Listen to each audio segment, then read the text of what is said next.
I realize this now because I hadn't realized this from all the other literature, or for that matter, your tweeting or your other interviews at all. I think you're very concerned with the sort of drastic change AI is going to get in, right? And I'm assuming you work very closely with the frontier of AI, right? How bad is it about? I've been stupid asking this question. How bad is it about to get? Like, to what degree are we inviting a completely unknown force into our existing systems? Exactly. Is it the same as industrial revolution, and there was this paranoia around that, that people will run out of jobs and meaning and such, or is it a grander sort of enterprise we're getting into?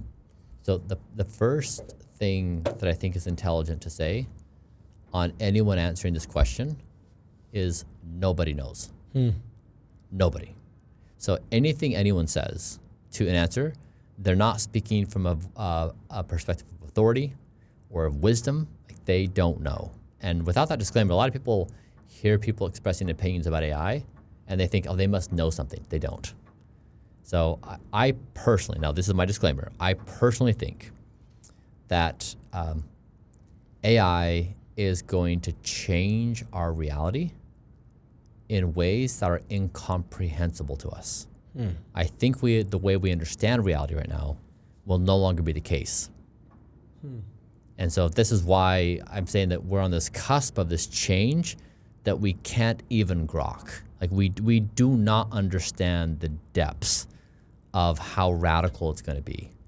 And so I think about that because I make that model because I just think if the fundamental insight is that we have transistors that do compute and intelligence increases, and you increase the intelligence based upon models you build, and if you build better models, intelligence improves, and et cetera.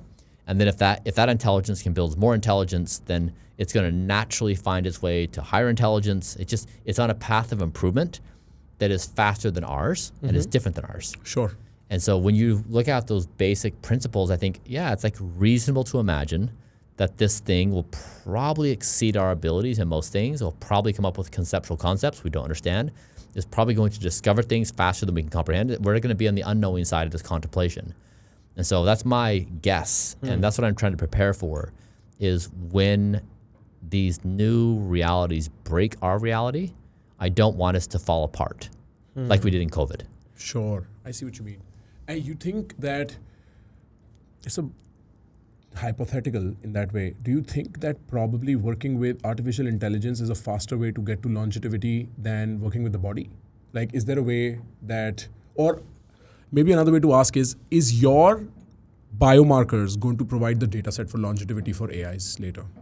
That's open. Yeah, open. Yeah? Yeah, I mean, AlphaFold from Google DeepMind. Right. It's incredibly impressive. That's a problem people didn't think would be solved for a very, the same way that people didn't think AlphaGo could win at Go. Right. Right. The chess was like, Go was like a non-computable problem. Right. I think the same is going to be true with biology. I think that's why I'm bullish personally on longevity. Is in Dario from Anthropic, the CEO of Anthropic, was saying he thinks there's going to be 100 years worth of biological progress in the next 5 years. Wow. So most of my friends who build an AI, they maintain similar bullish outlooks that we're just going to have this avalanche of progress in all these fields because our new systems can do it. And so everyone who I'm close to who's at OpenAI and Anthropic, this is like I wouldn't say a universal, but there's quite a few people who maintain these bullish opinions. There's others who are bearish, who don't think it's going to go very fast. And they're all fine. Like, everyone, of course, is speculating. But I'm trying to think about this from the perspective of the 25th century. So people can debate, like, what's going to happen in 2025 and 2026. Like, that's a very granular way. But when you look at it from a few hundred years, like, give the intelligence a few hundred years to develop, to me, it's very clear, like, this thing will be incomprehensible to us. So we might as well get the fundamentals right at this moment. Speak to me about this 25th century idea. I think you're the only person I've ever heard talk about it. I think a lot of the intellectuals of our time, and I mean, you were as much an adventurer as you're you're as much an adventurer as you're an intellectual. From the intellectual standpoint, what does it mean to look back at us from the 25th century? Explain to me that model. Yeah. If we look back on the 15th century, we can look at 600 years of progress, and we can look at the models of reality that we now have that they didn't. Right. And so it's going to be similar? Yeah. So like think of all the things like we understand a transistor. Right. We understand proteins at a degree. We understand DNA. We understand Germ theory. right, exactly, Yeah, right. Like yeah. and so we have all these new models of reality that they didn't have. So they're blind to so much of reality. And so now when we're given a given problem, Right. like how do you do blank, we can pull up and be like, well, we understand the the microscopic world. We understand macroscopic. We understand biological interactions. So you have your tool set on how you solve a problem is very different. And so from the 25th century perspective, like they're going to have models we don't, and they're going to make our version of problem solving will be very primitive to them. Sure. The ways we understand the world, our models of reality, our wants, our desires, our meaning-making games. And so it's just a general observation that every generation eventually becomes primitive. So instead of seeing ourselves at the apex of greatness or the apex of discovery, you just flip it and say, we're actually primitive.